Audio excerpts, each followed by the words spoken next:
Books and One Click Digital present The Devil's Bed by William Kent Krueger, narrated by J. Snyder.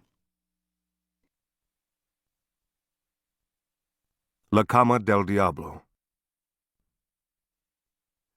Randall Coates turned off the Virginia highway and one last time took the narrow drive that curled through the dogwood trees toward his house. Halfway up the hill, he killed the headlights and navigated by the glow of the moon. Before he broke from the trees, he stopped the car, grabbed the night vision binoculars from the seat beside him, and got out. For several minutes, he studied his house. From a distance, everything looked the same as it had that morning when he'd left. But Randall Coates knew that appearances could no longer be trusted.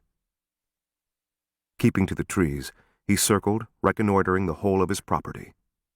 With the moon at his back, he approached the house from the east and slipped along the rear wall, peering in at the windows. He leaned against his shadow on the siding and listened. Finally, he slid the key into the back lock and let himself in. He left the lights off and reset the alarm. Laying the binoculars on the kitchen table, he pulled the Glock from his shoulder holster and moved through the house, securing it room by room. When he stood again at the back door, he turned the lights on and let himself relax. "Fuck this," he said. "Tomorrow I get motion sensors."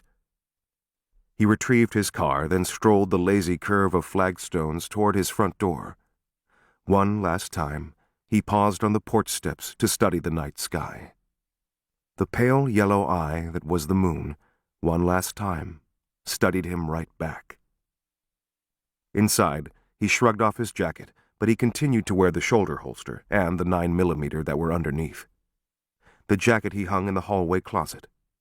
At the bar, he poured enough Johnny Walker Black for 4 or 5 long swallows. He carried the glass to the kitchen and opened the refrigerator to see what he might have on hand for dinner. It didn't matter. Although Randall Coates was unaware of it, he'd already eaten his last meal. He was thinking at that moment about fear, something he knew well. He'd seen fear destroy men, turn them into blubbering idiots. He believed that if you had half a spine and kept your head, you'd be fine. If you truly had cojones, you used the fear, turned it to your advantage. Fear sharpened you. Fear made you ready. As he reached for a plate of cold cuts covered in saran wrap, he said to himself, "The hell with Moses. The asshole wants me, let him try something." In the next moment, when the kitchen lights died and he heard behind him the voice of Moses speak his name, he wet his pants. The reaction was as involuntary as the quick suck of his breath or his desperate turning. He spun. The whole house was dark, and his brain stumbled over the details that he'd noticed in the light but had inexplicably failed to register as significant. The countertop, for example, on which that morning the electric toaster had sat, was now empty.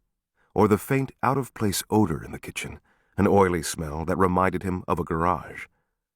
He'd come around less than 90 degrees when Moses pulverized the cartilage in his nose. For a while, Coates went into a black nowhere. He came to, lying on his back on the hard oak rectangle of the kitchen tabletop. He was naked and spread-eagled. The middle of his face hurt like hell, but when he tried to lift his hands to assess the damage there, he discovered that each wrist had been bound with duct tape and secured to a table leg. Ankles, too. A strip of tape sealed his mouth. His shattered nose was plugged with coagulated blood, and he breathed through a straw that had been inserted through the tape and wedged between his lips. "Comfortable?" Moses said. Coates rolled his head to the left, where the voice spoke out of the dark. He didn't see Moses, only the LED time readout on the microwave. 10:15 p.m. He'd been out nearly 2 hours. "How does it feel? Your own little Cama del Diablo?" Moses tapped the wood next to Coates's head. Coates looked there quickly, but Moses had already moved. Cama del Diablo. Coates didn't need to translate. He understood exactly what Moses meant. Of course it lacks the defining finish, that unrivaled lacquer, equal parts puke and shit and blood. And you're missing the... To keep listening to this audiobook, I've left you a link in the description so you can do it. at no cost thanks to Audible's 30-day free trial.